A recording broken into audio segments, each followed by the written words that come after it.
Good afternoon, everyone. My name is Landia Puspanta, and today I'm going to be presenting my summary for my internship program at Bros Ibu dan Anak. First of all, I'm going to be talking about the table of contents. The table of contents is, first of all, my unit. So which unit did I visit? What's in the machines? What are the tools used for their services? I am also going to further extend my explanation about the services in each unit, as well as how these services flow. Then the challenges, what did they have to face and how did they overcome it, as well as my opinion and my experience of being inside each unit. First of all is UGD. UGD is filled with several different rooms. They are called ruang triase, vekaponek, ruang resusitasi neonatus, ruang resusitasi, ruang observasi, and the bed, which is considered from ATS 1 until 5. So I learned that ATS is the Australian triage system. So the red one is ATS 1, which means that the patient is very, very, very urgent and they need to be treated ASAP. Then there is the orange one, which is ATS number 2. It is meaning that the patient needs to be treated less than 10 minutes. Then it'll keep going up. So ATS 3, green, less than 30 minutes. ATS 4, which is blue, less than 60 minutes. And ATS 5, which is white, means that it's not urgent. And then I'm going to be further talking about the tools inside the UGD. There is the oxygen, there is the monitor, there is kejut listrik, suction, emergency trolley, alat resusitasi neonatus. There's going to be the weighing machine, as well as rekam jantung, and so many other things that is vital for patients that go to UGD, because we don't know what kind of sickness or what kind of incident they've went through. And last but not least, what is the job of the people in the counter? They need to make sure that they input the data of the patient's vital signs, the patient's data, medical record, and something we call riwayat pasien, and other things. First of all, the patient will enter the room. They will then put them inside ruang triase. This is where they classify if a patient needs urgent care or if they don't need urgent care, and they will classify which bed they will go through, either ATS 1, 2, 3, 4, 5, or if they need to go to the ruang resusitasi neonatus, if they need to go to vekaponek UGD, and all of this is according to the condition of the patient. Then they will have to tell the person that sent them there to wait in the waiting room. Then they will check the patient and will prepare all of the tools that they need to operate. Then they are going to operate the patient. They're going to do through operation. After the operation, all of the tools will be moved to SSD so that it can be sterilized before the next operation. They will recheck the condition of the patient because maybe they missed something during the previous operation or they have side effects from the medicine. They really need to be rechecked. Then they will figure if the patient needs to stay and have rawat inap, if they need to go home, if they're allowed to go home, or if they need to be transported to another hospital. Because sometimes they need to be treated in ICU, and if the ICU is full, they need to be sent to another hospital. After that, the patient themselves, when they are capable to, or the sender, will be told to go to the administration for payment. Next is the challenges and what they have to face. First of all, considering that the UGD is open for everyone, not all of the patients would be local patients. Therefore, they need their medical records to be set in English. Therefore, the people that are in charge in UGD, they need to retype all of the documents in English manually. Then they will have to make sure that they give proper quality to each patient, because considering that this hospital doesn't really take BPJS customers, they need to make sure that each patient would go at least 2 hours each operation just to make sure that they have the most maximum quality ever. Then if there's going to be no doctor, because in UGD there might be a lot of patients and the doctor that specializes might not be so much. Therefore, some of the patients might not get a doctor, and in order for them to get the proper care, they need to be transported to a different hospital. Next is my opinion and what I have gone through inside UGD. UGD is one of the vital parts of the hospital which takes my interest, mainly due to the fact that it deals with rush and a lot of pressure. When there are patients that need to be immediately treated in UGD, the action is on, and everything may happen at the same time. This is why workers in charge of UGD need to be focused and able to think straight throughout the process, which is why we need to really respect them.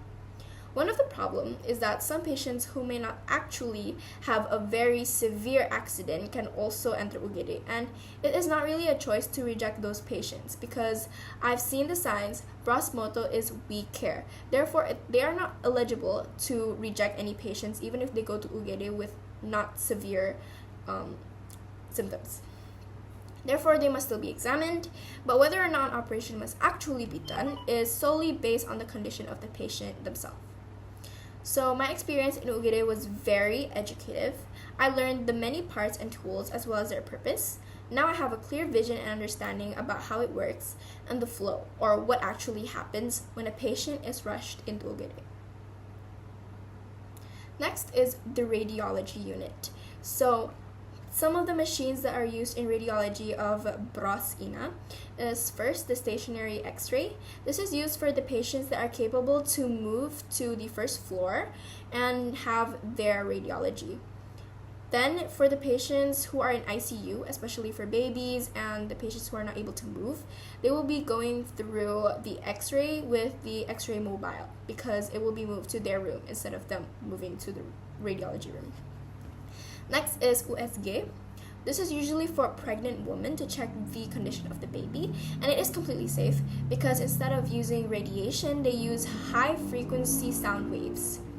Next is intraoral. This is a dental radiology tool which chooses to scan only one tooth.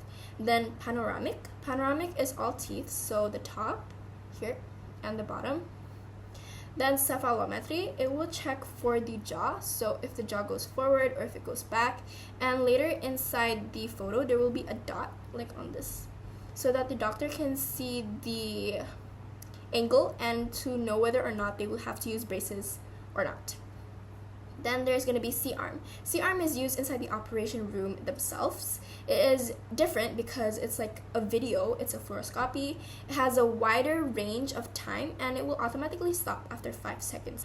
So the key concepts in radiology, first is distance, second is time, and third is shielding for the safety.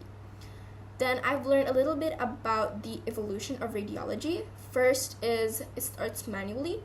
So they will have to manually do the radiology process, which is using like the black room, and they have to basically bring the cassette like manually. Then CR, which is computer radiography, and right now, which is digital radiography. Around the radiography room or the radiology room, it must be surrounded with lead or PB or timbal because the radiation will then be able to go through and they will radiate to the patients that are walking outside or to the staff or the doctor that is actually not going to be the patient. So just to minimize the risk of people getting cancer from radiation, this is what happens. And another example of safety precaution is to use the apron or something we know as APD, alat perlindungan diri, kacamata, and we have to make sure that we keep our distance from the radiating machine. So next is going to be the flow of the services in radiology. First, the patient will make sure that they actually have a reservation with the doctor. They will take care of this with the administration. Then they will come for the radiology depending on what they need. It can be USG, it can be Ronson, it can be a dental, or it can be HSG. Then they will prepare all of the materials needed for it. Like for example, if they have HSG, then they will prepare the contrast. And they need to also set the cassette. That's important because if not, then it will not work. Then they will be prepared by the doctor. Like for example, if HSG, the doctor will prepare by putting the contrast into the patient before the radiography actually happens. And when it's done, the patient will be told to stop moving so that the radiology will be good. And everyone will move out of the radiology room so that they will not get exposed by the radiation. Then they will press the button. In dental, it's a yellow button outside of the room, but in x-ray, it is like a click. Then after it's finished, they're allowed to go inside and we'll check the photo. If the photo is good, if it's correct, then they will tell the patient to move to a different position if they need to, but if not, then it's over. And if it does not work, then they will inform that there has to be another photo taken, and they will remind the patient to stay still. Then they will make sure that the patient gets a copy of the radiology photo, or it is sent to the doctor for consultation with the patient, or if they need it during the operation to know which part of the body might be different than usual. And yeah. Next is going to be the challenges and what they have to face, as well as how they recover from it. First is radiology with kids. As we all know, kids really can't stop moving. So if we ever tell them to stay for a good 5 seconds, they might not be able to, and in the end, the radiology picture would not be good. Therefore, we need to tell them to calm down. We can tell them to do this by letting them play in the children's playground beforehand, or asking for help from the parents or the guardian to help calm them down. Next is the radiology for the patients in the ICU. As I stated before, the patients in ICU cannot move, so they cannot go to the first floor, the actual radiology room, to do their process. Therefore, we can use the X-ray mobile to help them. Next, this is more of the patient's problem. When during HSG, the contrast doesn't go in. But that's totally fine and that's totally normal. The doctor is going to just redo it, and therefore the picture has to be taken again, which is the problem, because when the picture is taken again, meaning that more radiation will be spread, and that's not good for the body. Next is the result needs to be taken again, meaning that it's not good, just like I said before. And last but not least, the staff and the doctor would be exposed to this type of radiation very often, especially if they work in radiology or in the operating room using the C-arm very often. This is very dangerous because knowing that radiation is able to cause mutations of the cell, meaning that it can cause cancer for some people. Therefore, they need to use the apron, which is made out of lead, or they can use tabir, which is a form of shielding. Next is my opinion. So radiology is very interesting to me. It examines the human body using radiation and is able to show what the eyes themselves can't see. The process of radiology itself using the machines make the practical example more attractive and catches my eye. Being able to operate the machine is an important skill, but being able to understand how it works is more than amazing. It amazes me how human innovation can reach to these heights, and this is barely a glimpse of other medical tech, because knowing that the world is always evolving out there, there's a lot of tech that is way more advanced. Next is the laboratorium. So there are multiple machines in the laboratorium. First is the blood bank refrigerator. It stores the blood and makes sure that it is in the right condition, in the right temperature, so that it can be used for the transfusion of blood. Next is the centrifuge machine. In the process of IVF, the centrifuge is very important because it separates the red blood cells from the plasma or the serum. Next is Easy Raw, which is the chemistry analyzer. It can go through a comprehensive metabolic panel or CMP, lipid tests, liver enzymes, drug screening, and a lot of more chemist-involved processes which are more efficient. So therefore, the hospital does not need to pay more for labor that will have to do this manually, since this is already there. Next is the VIDAS. VIDAS is the one that observes the hormones from the serum that is taken in the centrifuge, so that the doctor can check whether or not this person is, or this liquid is suitable to be used for the IVF or not. Next is a microscope. Microscope is obviously used to check these composition of substances. And then a hematology analyzer, it checks the composition of blood, which is the red blood cell, white blood cell, thrombocyte, hemoglobin, hematocrit, and others. The things that need to be used inside the laboratorium is first the lab coat, mask, and gloves to make sure that they are not exposed to bad substances. And last but not least is the explanation about the centrifuge, which I've already explained before, which is the serum and the plasma. So this is the flow of the service of IVF in the laboratorium. So first of all, the blood will be taken from the patient, obviously. Then they will go through the centrifugation process. After that, they will put the serum or the plasma inside the VIDAS machine, and they will use an enzyme-linked fluorescent assay, which is called alpha, in order to figure out how tense the fluorescence is of the substance after they put the fluorogenic substrate. Now, the question is, why do they use alpha and not ELISA? Because ELISA and alpha is kind of similar. The reason is because alpha is more sensitive and is more specific compared to ELISA. Since it uses fluorescence and it measures the intensity, even if the intensity changes by a bit, they will be able to detect it, and therefore the results will be more and more precise. Next, they will send this result, which is already created automatically by the VIDAS, to the doctor, and the doctor is going to be able to use that result for the IVF process. Then they have to get rid of the waste. The waste is considered as an infectious. Next is the challenges. So first of all is when the electricity goes out. Usually it can stand from 10 to 20 minutes after the electricity goes out, but if it's more than 20 minutes, then all of the machines would not work, and therefore it needs to be redone again. Then we have problems with the centrifuge. Obviously, the problem of the centrifuge is when the serum does not want to separate from the red blood cell, so we cannot use the VIDAS. Therefore, the patient needs to go through another blood sampling. Next is when the reagent is finished. As we all know, the reagent is finished and we will not be able to test for certain substances. Therefore, they need to reorder it or they have to wait. There isn't really a way to recover from this, but the result of the lab will definitely be delayed. And last but not least is when the test does not work or it's failed. Therefore, the patient needs to go through another blood sampling. So, my opinion and my experience inside the lab. There are a lot of machines and equipments in the laboratorium. In a hospital, the laboratory must be well equipped and complete according to the services the hospital provides. At Bros Ina, specializing for mothers and children, the laboratory is an important step during the bayi tabung or IVF process.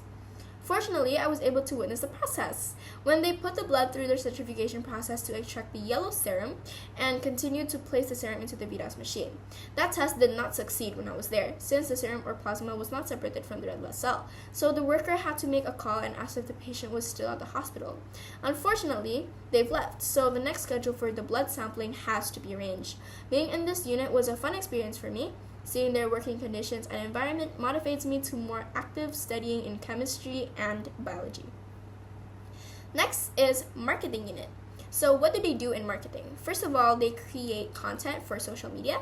Then they work with outside businesses. They also promote Bros Ina and they prepare parcels to give to doctors or other people during the special events like Galwan, Christmas, and you know what. They are also in charge of working together with outside businesses, therefore they need to be very, very aware during the events themselves. Next is the challenges. First of all is miscommunication.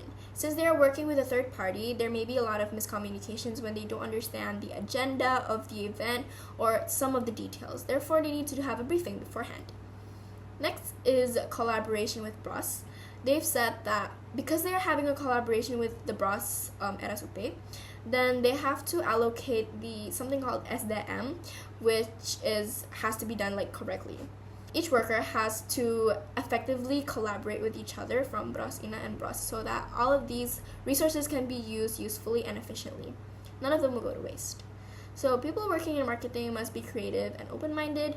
To make content and designs, they should have artistic skills, though very strong editing and graphic design skills, in order to create good advertisements, posters, letters, cards, etc. Overall, my experience in marketing during this internship was pretty decent. Realistically, there was not much to do, but watching a worker make a poster and card design on the computer near me was fun to watch and makes me more aware of the real-time process in making these products. Next is pharmacy. So first things first, pharmacy is basically where they store all of the medicine. Therefore, it needs to be organized very well. In the first floor, they will send it to Oka and Ruang Bersalin. In the second floor, they will send it to the polyclinic or the patients that are staying in for the night. Next is in the polyclinic. Usually it is when they have to make the medicine, since a lot of patients come there for treatment but they have to go. So one of the examples is when they have to make obat turn into puyer. They will use something called the mortar and the pestle. So they will put the medicine into that and they will crush it and give it to the patient in packets because kids cannot usually swallow capsules. Next is the challenges. So first of all, it is lookalikes. meaning that they need to be very, very careful. They cannot give the wrong medicine because it can be fatal. Next is the jumlah petugas, or the amount of people working, because sometimes that a lot of units might request for medicine at the same time, but one person needs to stay at Oka. So if this person is staying by himself, he can make a call to the second floor and ask for a backup person to stay in the pharmacy room. Then last but not least is when the doctor's recipe might be wrong, because usually the doses is not correct with the patient's conditions, like their weight and their age. The pharmacists need to be brave enough to reconfirm with the doctor whether it's correct or not. When I was there, a worker herself stated that the working in the pharmacy is very, very tense, since it is easy to blame them for any mistakes in the dose and type of medicine. They need to be very careful when making medicine and giving medicine out to the nurses. Good thing, she said that the working conditions were really good, and workers make it feel more cheerful, making it feel more light and breaks the atmosphere, not making it more tense than it has to be. I have really high respect for them, because if it's about being careful, I'm not really good with that. Next is the administration. The administration, there are a couple things that they do. First is admission for rawat jalan, admission for rawat inap. Then they give information about places in the hospital and the schedules of each doctors that are going to have their consultation there, as well as helping the patients to reserve their room and check the room availability. So this is the flow of the administration. First of all, they will daftar the pasien, so basically they will reserve them. They will do verification and they will note their data. Then they will check the availability of the room and coordinate with the rooms. So usually they would call the people that is on that floor and ask if the room is actually available or not, just to recheck. Then they will verify the administration and they will make a deal. Then they will prepare all of the files and the patient themselves, and they will have to communicate with the nurses that are inside the room. Some of the challenges though is that first, the doctor might ask for their schedules of consultation to change. This usually happens very, very suddenly. Therefore, the operator needs to communicate with the patient beforehand. Same thing with the patient and the doctor. They need to follow up their schedule just in case that they will not be late or skip it. Then, if the patient does not bring their ID, this is very hard, because then the worker has to retype everything to their name and some vital information, which might be wrong because it's done manually. Therefore, they need to do it like slowly, and they need to recheck with the patient. Administration officers need to have great communication skills and high tolerance to the customers. Remembering that this hospital does not take BPJS, the workers need to keep in mind the high quality service and prioritize the customer and patient's comfortability in the hospital.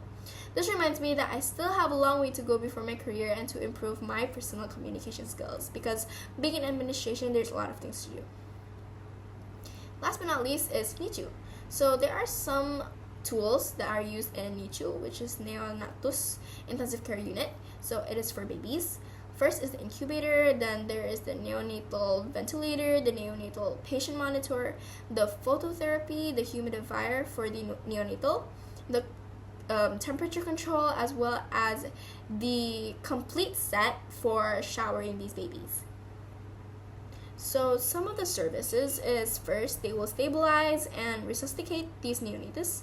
Then they will help them breathe. They will monitor intensively about their vital signs, etc., etc.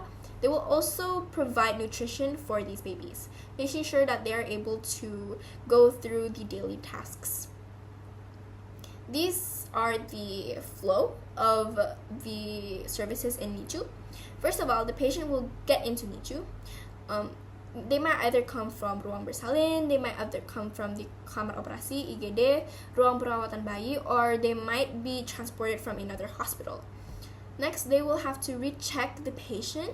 They will make sure that they are able to breathe. They will make sure that anything that is wrong with the patient is already taken note of. Then they will registrate and administrate. So the patient's parents or the patient's guardian will have to make a deal with the administration about everything that's going on. Then they will check up the baby. What do they need to be taken care of? They will communicate with the family, reminding them what kind of conditions is going on with the baby. Then they will move them to a different nurse just in case that they get better or if they get worse. And then they will be able to go home, or if not, then they might be able to move to another hospital if the ICU is full. These are the challenges in NICU. First of all is the price for the training, which is very, very high. One way to make this more efficient for the hospital and more cost effective is for the workers themselves to actually perform based on how they were trained, because therefore it shows and promotes that Bros Ina is actually really, really high quality in their service. Next is short-staffed. So sometimes when there's a lot of patients in the NICU, there might be not enough people to accommodate all of them. Therefore, the patient must be sent to another hospital. Last but not least is the people who work in NICU might be having like really, really high stress levels. Knowing that in the NICU, everything is very intensive, everything is very tensed, and there's a lot of pressure. Therefore, it's easy for them to get stressed. This means that they need to have a good place to rest. They need to have like drinks and anything that can help them relax. And they are told to have breaks whenever they need to, because mental health is important, especially nowadays. Next is the not challenges. Next is my opinion and my experience in the NICU. Similar to Ogere, the atmosphere here seems very tense. Though during my visit, there wasn't a lot of patients. The workers looked busy and tired walking around NICU and handling some patients. Babies can be classified as fragile because they need very specialized care and precision when taken care of. So, working in NICU is definitely something very, very challenging. Some of the ICU workers in general are also tasked to respond to Code Blue around the hospital. So other than taking care of babies in NICU, they need to be ready for any incidents around the hospital classified as Code Blue. If I'm not mistaken, NICU is probably one of the only places with a proper resting area, own room for resting, with drinks and comfortable place to sleep, which hints that the job is definitely not easy. Being in NICU reminds me that everyone deserves to be cared for, not only the patients, but also the workers in a hospital. Then we have this program called Pelatihan PPI, which is basically how we can control and stop the spread of infections, especially in the hospital. We've learned the 6 steps of washing our hands and when we have to do it, and etc. It's only a summary because this wasn't part of the points of the presentation. Also, we had Pelatihan BHD. This is a brief summary of what I've learned. And that's it. Thank you for listening to my presentation and have a good day. Matur semua.